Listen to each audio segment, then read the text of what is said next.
स्वागत है आपका बी न्यूज नेशन में। मैं हूं आबिद हुसैन शेख। कांग्रेस का दामन छोड़ा बीएच महाबरी ने आज एक प्रेस कॉन्फ्रेंस में कांग्रेस को अलविदा कहते हुए पार्टी की शुरुआती सदस्यता और जनरल सेक्रेटरी के पद से इस्तीफा देने की बात करते हुए अपने पार्टी छोड़ने की वजह बताई बीएच महाबरी ने। कांग्रेस पक्षದ ಪ್ರಧಾನ ಕಾರ್ಯದರ್ಶಿ ಹುದ್ದೆಗೆ ಹಾಗೂ ಪ್ರಾಥಮಿಕ ಸದಸ್ಯತ್ವಕ್ಕೆ ರಾಜೀನಾಮೆಯನ್ನು ನೀಡಿದ್ದೇನೆ। ಮಾನ್ಯ ಜಿಲ್ಲಾಧ್ಯಕ್ಷರಾಗಿರ್ತಕ್ಕಂಥ ರವಿ ಪಾಟೀಲ್ ಅವರಿಗೆ ನನ್ನ ರಾಜೀನಾಮೆ ಪತ್ರವನ್ನು ರವಾನಿಸಿದ್ದೇನೆ। ಸುಮಾರು ಒಂದು 20-25 ವರ್ಷಗಳಿಂದ ಜನತಾ ಪರಿವಾರದಲ್ಲಿ ಕೆಲಸ ಮಾಡಿ ನಾನು ಕೂಡ ಒಂದು ಚುನಾವಣೆಯಲ್ಲಿ 2008 ಚುನಾವಣೆಯಲ್ಲಿ ಅಭ್ಯರ್ಥಿಯಾಗಿ ಸ್ಪರ್ಧೆ ಮಾಡಿದ್ದೆ। ಅದೇ ರೀತಿಯಲ್ಲಿ ಬಹಳಷ್ಟು ನಮ್ಮ ಸಮಾಜದ ಹಿರಿಯರು ಕೇಳಿಕೊಂಡಾಗ ನಮ್ಮ ಪಕ್ಷದ ಎಲ್ಲ ಕಾರ್ಯಕರ್ತರು ಅಭಿಮಾನಿಗಳು ಮುಖಂಡರುಗಳೊಂದಿಗೆ 2013ರ ವಿಧಾನಸಭೆ ಚುನಾವಣೆಯಲ್ಲಿ ಮಾನ್ಯ ಡಾಕ್ಟರ್ ಮಕ್ಬೂಲ್ ಬಾಗವಾನ್ ಅವರಿಗೆ ನಾವು ಸಹಾಯ ಸಹಕಾರ ನೀಡಿ ಹಗಲು ರಾತ್ರಿ ದುಡಿದು ಅವರಿಗೆ ಶಾಸಕರನ್ನಾಗಿ ಮಾಡಿ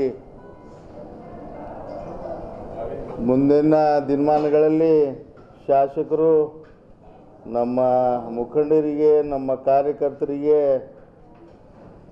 ಯಾವುದೇ ರೀತಿಯ ಸ್ಪಂದಿಸಲಿಲ್ಲ। ಯಾವುದೇ ರೀತಿಯಲ್ಲಿ ಅವರಿಗೆ ಯಾವುದೇ ಸ್ಥಾನಮಾನವಾಗಲಿ ಯಾವುದೇ ಅವರಿಗೆ ಹುದ್ದೆ ಆಗಿರ್ಬೋದು ಅವರ ಕೆಲಸ ಕಾರ್ಯ ಆಗಿರ್ಬೋದು ಯಾವುದೂ ಕೂಡ ಅವರು ಸ್ಪಂದನೆಗೆ ಬರಲಿಲ್ಲ।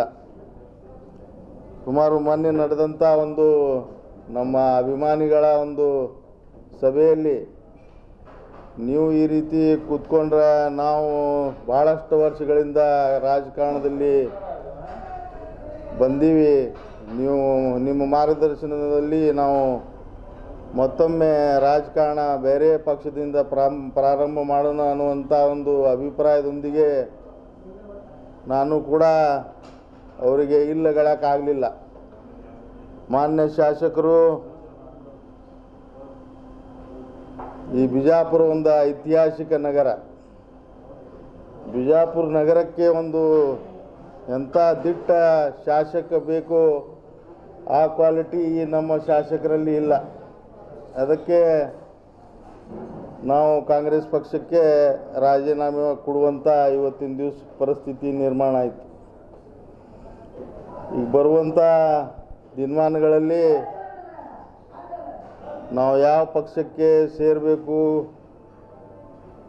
ನಮ್ಮ ಸಮಾಜದಕ್ಕೂ ಒಳ್ಳೆಯದಾಗಬೇಕು, ಈ ನಗರದ ಅಭಿವೃದ್ಧಿ ಆಗಬೇಕು ಮತ್ತು ಎಲ್ಲ ಸಮಾಜ ವರ್ಗದವ್ರಿಗೆ ಕರೆದು ಒಯ್ಯತಕ್ಕಂಥ ಪಕ್ಷ ಯಾವುದು ಅನ್ನುವಂಥ ತಿಳ್ಕೊಂಡು ಬರುವಂಥ ದಿವಸದಲ್ಲಿ ತೀರ್ಮಾನ ಮಾಡಿಕೊಂಡು ಮತ್ತೊಮ್ಮೆ ನಿಮ್ಮ ಹತ್ರ ನಾನು ಹಂತ ಹಂತವಾಗಿ ಮಾತನಾಡ್ತೀನಿ।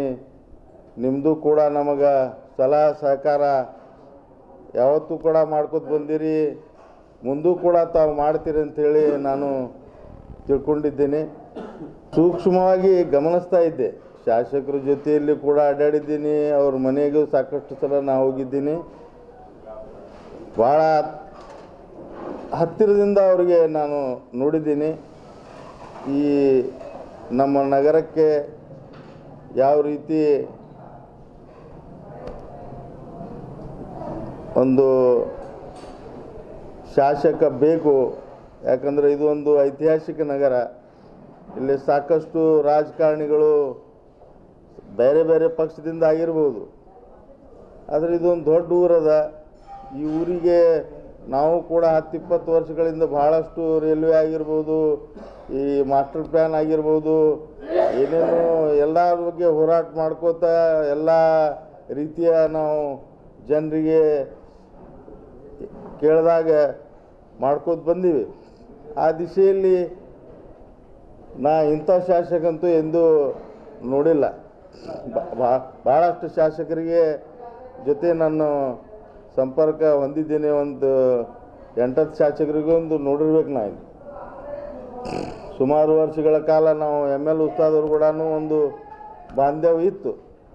ಆದರೆ ಈ ರೀತಿ ಜನರಿಗೆ, ವಿಶೇಷವಾಗಿ ಮುಸಲ್ಮಾನ್ ಸಮಾಜಕ್ಕೂ ಕೂಡ ಭಾಳಷ್ಟು ಆರ್ಥಿಕವಾಗಿ ನಷ್ಟ ಆಗ್ಯದ. ಭಾಳಷ್ಟು ಕಡೆಗಳಲ್ಲಿ ಈಗ ಬೀದಿ ವ್ಯಾಪಾರಿಗಳಿಗೆ ಎಲ್ಲ ಕೂಡ ಭಾಳಷ್ಟು ತೊಂದರೆ ಕೊಡುವಂಥ ಪೊಲೀಸ್ ಇಲಾಖೆಯಲ್ಲಿ ಕೂಡ ಬಹಳಷ್ಟು ಹಸ್ತಕ್ಷೇಪ ಮಾಡುವಂಥ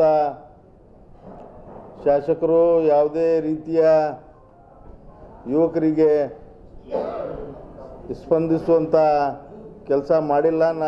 ನಿಮ್ಮ ಮುಂದೆ ಯಾಕೆ ಹೇಳ್ತಾ ಇದ್ದೀನಿ ಅಂದರೆ ನಾನು ಭಾಳ ಹತ್ತಿರದಿಂದ ಗಮನಿಸಿದ್ದೇನೆ. ಅಂದ್ರೆ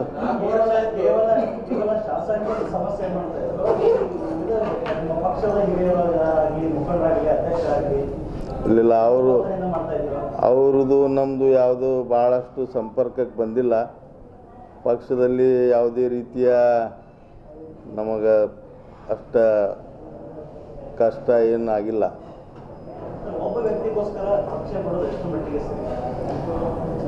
ಯಾವ ರೀತಿ ಮೊನ್ನೆ ದರ್ಬಾರ್ ಹೈಸ್ಕೂಲ್ ಮೈದಾನದಲ್ಲಿ ನಮ್ಮ ಮಾನ್ಯ ಮುಖ್ಯಮಂತ್ರಿ ಸಿದ್ದರಾಮಯ್ಯವರು ಇವರೇ ಮುಂದಿನ ಅಭ್ಯರ್ಥಿ ಅನ್ನುವಂಥ ದೃಷ್ಟಿಕೋನದಿಂದ ಮಾತಾಡುವಂಥ ಕಂಡು ಬಂತು.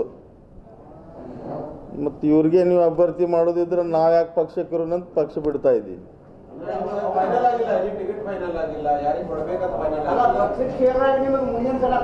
ಈ ಕಾಂಗ್ರೆಸ್ ಪಕ್ಷದಿಂದ ಕೂಡ ನಮ್ಮ ಸಮಾಜಕ್ಕೆ ಯಾವುದೇ ರೀತಿಯ ಸ್ಪಂದನೆ ಆಗಿಲ್ಲ. ಯಾವ ಪಕ್ಷವೂ ಕೂಡ ನಮ್ಮ ಸಮಾಜಕ್ಕೆ ಒಂದು ಒಳ್ಳೆಯ ದೃಷ್ಟಿಯಿಂದ ನೋಡಿ ಈ ಸಮಾಜಕ್ಕೆ ಏನು ಮಾಡಬೇಕಾಗಿತ್ತು ಮಾಡಿಲ್ಲ. ಈಗ ದೇಶದಲ್ಲಿ ಯಾವ ರೀತಿ ಒಂದು ವಾತಾವರಣ ನಿರ್ಮಾಣ ಆಗ್ಯದ, ಆ ದಿಶೆಯಲ್ಲಿ ನಮ್ಮ ಸಮಾಜಕ್ಕೆ ಮುಖಂಡರ ಅವಶ್ಯಕತೆ ಅದ.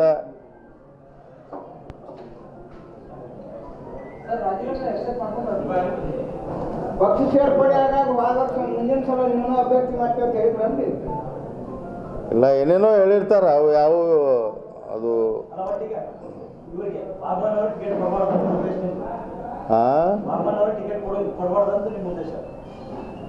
ಅವ್ರಿಗೆ ಟಿಕೆಟ್ ಕೊಡಲಿ, ಅವ್ರ ಪಕ್ಷಕ್ಕೆ ಬಿಟ್ಟು ವಿಚಾರ ಅದು.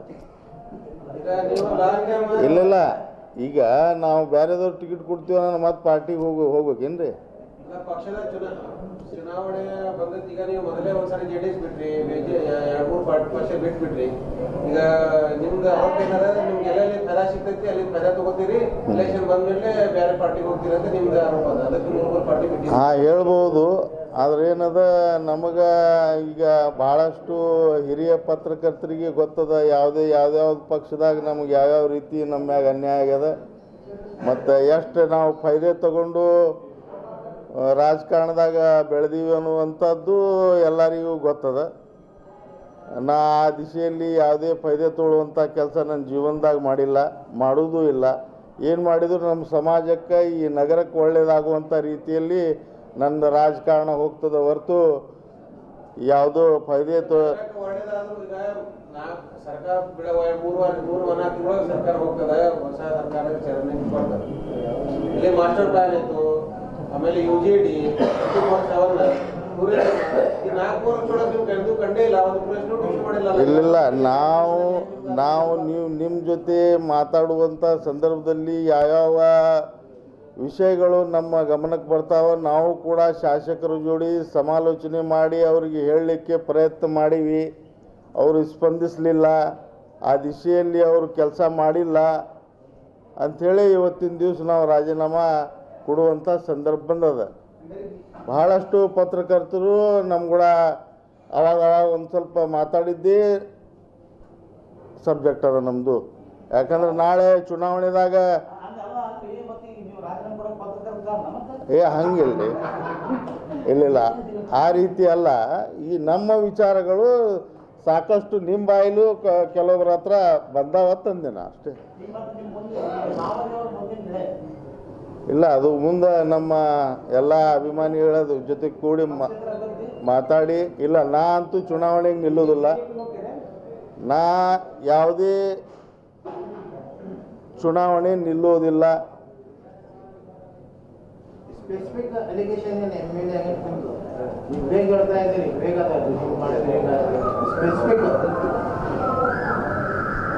ಸ್ಪೆಸಿಫಿಕ್ ಅಂದ್ರೆ ನೋಡ್ರಿ, ಟೋಟಲಿ ನನಗೇನು ಅನಿಸ್ತದೆ, ಅವರು ಬಿಸ್ನೆಸ್ ಮ್ಯಾನ್ ಅವರು ಶಾಸಕರಾಗಲಿಕ್ಕೆ ನೀವು ಎಲ್ಲ ಹಿರಿಯ ಪತ್ರಕರ್ತಿದ್ರಿ, ನಿಮಗೆ ಗೊತ್ತೇ ಆಗ್ತದೆ ಇದೆ this man is fit R unfit ಅಂತ. ಯಾಕಂದ್ರೆ ಇದು ಒಂದು ಐತಿಹಾಸಿಕ ನಗರ. ಇದು ನೀವು ಪಕ್ಷ ಅಂತ ಬಿಟ್ಟಿದ್ರೆ ಒಪ್ಕೋತೀವಿ, ಆದ್ರೆ ಪಬ್ಲಿಕ್ ಸಾಮಾನ್ಯ ಮನುಷ್ಯ ಬಿಜಾಪುರ ಸಾಮಾನ್ಯ ನಾಗರಿಕ ಆಗಿ ಅವ್ರಿಗೆ ಇನ್ನೊಂದ್ ಸರ್ತಿ ಕಾಂಗ್ರೆಸ್ ಟಿಕೆಟ್ ಕೊಡಬೇಕು ಕೊಡಬಾರ್ದು. ನಾಗರಿಕ ಆಗಿ ಯಾವ್ದು ಪಕ್ಷ ಸಂಬಂಧ ಇಲ್ಲ ನೀವು, ಯಾಕಂದ್ರೆ ಈ ಕೆಲಸ ಮಾಡಿಲ್ಲ ಅನ್ನತ್ತೀರಿ. ಮತ್ತೆ ಇನ್ನೊಂದ್ಸರಿ ಟಿಕೆಟ್ ಕೊಟ್ರೆ ಏನ್ ಫಾಯ್ದ? ಟಿಕೆಟ್ ಕೊಡಬೇಕು ಅವರ ಪಕ್ಷದ ಬಿಟ್ಟು ವಿಚಾರ. ಆದರೂ ಕೂಡ ನನ್ನ ಒಂದು ವಿಚಾರದಲ್ಲಿ ಕೊಡಬಾರ್ದು ಅಂಥೇಳಿ ಹೇಳುವಂಥದ್ದೇ ವಿಷಯ ಅಲ್ಲ ನಮ್ಮದು. ಪಕ್ಷ ಅವ್ರಿಗೆ ಟಿಕೆಟ್ ಕೊಡಬಾರ್ದು, ಅವ್ರ ಚುನಾವಣೆ ನಿಲ್ಲಬಾರ್ದು. ಜನರಿಗೆ ಏನು ಕೊಡ್ತೀವಿ? ನಾಳೆ ಅವ್ರು ಟಿಕೆಟ್ ಕೊಟ್ರೆ ಅವ್ರ ವಿರುದ್ಧ ಪ್ರಚಾರ ಮಾಡ್ತೀರಿ? ಮಾಡಬೇಕಲ್ಲ. ಎಸ್, ಅವ್ರ ಬಗ್ಗೆ ಹಂತ ಹಂತವಾಗಿ ನಿಮ್ಮ ಮುಂದೆ ಹೇಳ್ತೀವಿ, ಸಮಾಜ ಮುಂದೆ ಹೇಳ್ತೀವಿ. ಟಿಕೆಟ್ ಸರ್ಕಾರ ಕಾಂಗ್ರೆಸ್ ಅವ್ರು ಟಿಕೆಟ್ ಕೊಟ್ರೆ ಮುಂದಿನ ದಿನ ಅವ್ರ ವಿರುದ್ಧ ಪ್ರಚಾರ ಚಾಲು ಮಾಡ್ತೀವಿ. ಎಸ್ MP ಪಾಟೀಲ್ ಅವರು ಹೇಳಿದ್ರು ಕೂಡ ಕೇಳುವುದಿಲ್ಲ. ಜನತಾ ಪರಿವಾರದಾಗಿದ್ದೆ ಹಾಂ ರೀ, ಈಗ ಅದು ಬಿಟ್ಟು ಕಾಂಗ್ರೆಸ್ ಪಶ್ಚಾತ್ತಾಪ ಪಡುವಂಗೈತೆ 100%. ನೀವು JDS ಒಳಗಿದ್ರೆ ಪಶ್ಚಾತ್ತಾಪ ಪಟ್ರಿ, BSP ಒಳಗಿದ್ರೆ ಪಶ್ಚಾತ್ತಾಪ ಇಲ್ರಿ. ಪಶ್ಚಾತ್ತಾಪ JDS ನಲ್ಲಿ ಇದ್ದಾಗ ನಮ್ಮ ಜೊತೆ ಏನು ಘಟನೆ ಆಯಿತು ನಿಮ್ಗೆ ಗೊತ್ತದಲ್ಲ. ಅವಾಗ ನಮ್ಮದು ಬಸನಗೌಡದಂತೂ ಏನೂ ಜಗಳ ಇದ್ದಿದ್ದಿಲ್ಲ. ಏನು ಜಗಳ ಇರೋದು MC ಮನ್ಗೋಳಿ ಕುಮಾರಸ್ವಾಮಿ ಕೂಡ ಆಯಿತು. ಏನು ಅವತ್ತು ರಾತ್ರಿ AB ಪಾಟೀಲ್ ಅವರು ಎಲ್ಲರೂ ಕೂಡಿ ಅಲ್ಪಸಂಖ್ಯಾತರ ಒಂದು ಸಭೆ ಮಾಡಿ ಅದೇ ಜನರಿಗೆ ಕರ್ಕೊಂಡು ಸ್ಟೇಡಿಯಮ್ದಾಗ ಬಸನಗೌಡರು ಕೂಡ ಕಾರ್ಯಕ್ರಮಕ್ಕೆ ಹೋಗೋಣ ಅಂತ ಹೇಳಿದ್ವಿ. ಅವರು ಪ್ರತ್ಯೇಕ ಸಭೆ ಬೇಡ ಅಂದರು. ಮತ್ತು ನಮ್ಮ ಸಮಾಜಕ್ಕೆ ಅವಮಾನ ಆದಾಗ ನಾ ಆ ಪಕ್ಷದಲ್ಲಿ ಉಳಿಬೇಕಾ? ನೀವೇ ಹೇಳ್ರಿ. BSP ಒಳಗೆ ನಿಮ್ಗೇನು ಸಮಸ್ಯೆ? BSP ಒಳಗೆ ಏನಾಯಿತು, ಐನ್ ಟೈಮ್ದಾಗ ಅವರು ಲೋಕಲ್ ಬಾಡಿ ಇಲೆಕ್ಷನ್ಗೆ ಕ್ಯಾಂಡಿಡೇಟ್ ಹಾಕೋದಿಲ್ಲ ಅಂದರು. ಮತ್ತು ನಮ್ಮ ಕಾರ್ಯಕರ್ತರು ಎಲ್ಲಿ ಹೋಗಬೇಕು? ಅವಾಗ ನಮ್ಮ ಪಾಟ್ನಿ ಆ KGP ಹೋಗಿ ಅಲ್ಲಿಂದ ಅವ್ರಿಗೆ ಟಿಕೆಟ್ ಕೊಟ್ಟು ಸಮಾಧಾನ ಮಾಡಿದೆ. ಏನು ಎಲ್ಲ ಪಕ್ಷ ಒಳಗ ಒಂದೇ ಒಂದು ಸಮಸ್ಯೆ ಇದ್ದೇ ಇರ್ತದೆ, ಯಾರು ಪರ್ಫೆಕ್ಟ್ ಇಲ್ಲ. ಹಂಗಂತ ಎಲ್ಲ ಪಾರ್ಟಿ ಬಿಟ್ಕೊಂಡು ನಿಮ್ಗೆ ಯಾರು ಕೇಳೋರು ಹಂಗೆ ಎಲ್ಲ ಪಾರ್ಟಿ ಬಿಟ್ಕೊಂಡು ಅಲ್ಲ, ನಮ್ಮ ಸಮಾಜದ ಬಡವರಿಗೆ, ಮುಖಂಡರಿಗೆ ಎಲ್ಲರಿಗೆ ಗೊತ್ತದ ಯಾವುದೇ ರೀತಿಯ ಇವರು ಸಮಾಜಕ್ಕೆ ಬಿಟ್ಟು ಒಳ್ಳೇದು ಮಾಡೋದು ಬಿಟ್ಟು ಬೇರೆ ಏನು ಮಾಡೋದಿಲ್ಲ ಅನ್ನೋದು ನಮ್ಮ ಸಮಾಜಕ್ಕೆ ಗೊತ್ತದ. ಯಾರೇನೇ ಅಂದರೂ ನನಗೆ ಹೊರಗೆ ಬೀಳೋದಿಲ್ಲ. ನಾ ಯಾವ ಪಕ್ಷಕ್ಕೆ ಹಾಂ ರೀ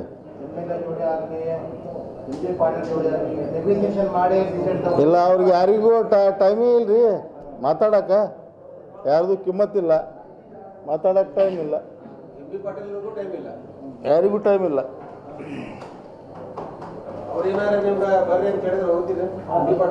ಇಲ್ಲ, ಹೋಗೋದು ಪ್ರಶ್ನೆ ಇಲ್ಲ. ನಮ್ಮದು ಒಂದು ಹೆಜ್ಜೆ ನಾವು ಮುಂದೆ ಇಟ್ಟಿವಿ, ಹಿಂತೊಳಕ್ಕೆ ಸಾಧ್ಯ ಇಲ್ಲ.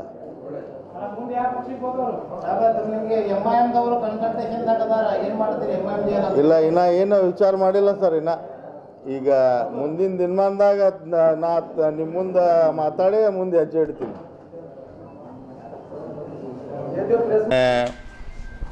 कांग्रेस पार्टी के प्रधान कार्यदर्शी हुद्दे से और प्राथमिक सदस्य से राजीनामा दे रहा हूं, क्योंकि बीजापुर शहर में जो अभिवृद्धि का काम होना चाहिए था वो काम हुआ नहीं। पिछले 2013 के इलेक्शन में हम लोगों ने बीजापुर के शहर के लोगों के लिए कुछ अच्छा होगा समझकर हमने मकबूल बागवान को सपोर्ट किया था, मगर उसमें वो खरे नहीं उतरे। वो टोटली वन मैन शो बनकर, इसलिए हम आने वाले दिनों में किसी दूसरी पार्टी को सपोर्ट करने का इरादा रखते हैं। नुकसान क्या है सर उनके तरफ से? बीजापुर के गरीब मुसलमानों, खास करके मुसलमानों को और गरीबों को बहुत बड़ा नुकसान हुआ है। बहुत से रोड पर गाड़ी लगाने वाले लोग, ऐसे लोगों को भी बहुत नुकसान हुआ है। और जो गरीब मकान बनाने वाले, ऐसे लोगों का भी बहुत बड़ा नुकसान हुआ है। और जो काम होना चाहिए था वो काम हुए नहीं। तो बीजापुर शहर एक ऐतिहासिक शहर है। इस बीजापुर के लिए एक बहुत ही बड़ा दिल रखने वाला एमएलए की ज़रूरत है। इसलिए आने वाले दिनों में हम एक मजबूत, ताकतवर आदमी को एमएलए बनाने के लिए कोऑपरेट करेंगे। और खबरों के लिए देखते रहिए बी न्यूज़ नेशन।